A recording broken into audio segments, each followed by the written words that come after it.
Story time. One of the most rewarding parts of guiding isn't getting someone to the summit. It's seeing something in them they haven't seen themselves.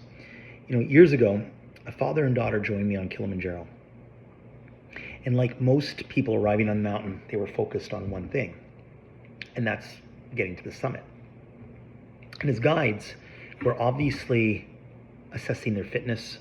We're looking at their movement, how they're recovering day to day, how the altitude is affecting them. And from there, we're making so many decisions based on that. And that is the foundation of assessing somebody, what their potential is. So as this climb was unfolding, I began to realize this father and daughter were built different. And it wasn't because they were the strongest, and it wasn't because they were the fastest. Actually, they were pretty fast, but it was because everything else that I was measuring kept coming back better than expected. Their energy, their recovery, and their ability to adjust to the altitude gains.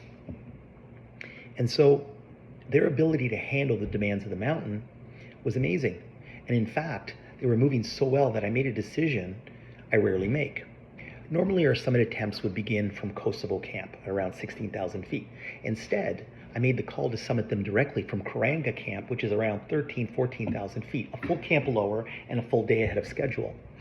I trusted what I was seeing, and they exceeded every expectation. That was the moment I knew I wasn't just looking at two people trying to climb Kilimanjaro. I was looking at two people capable of much more. By the time we reached the summit, I remember telling them something, and I said it right at the summit.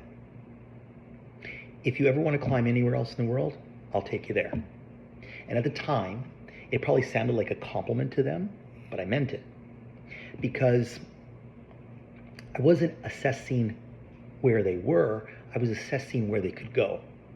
And a few years later, we actually found ourselves standing together on Aconcagua, the highest mountain in the world outside of the Himalayas.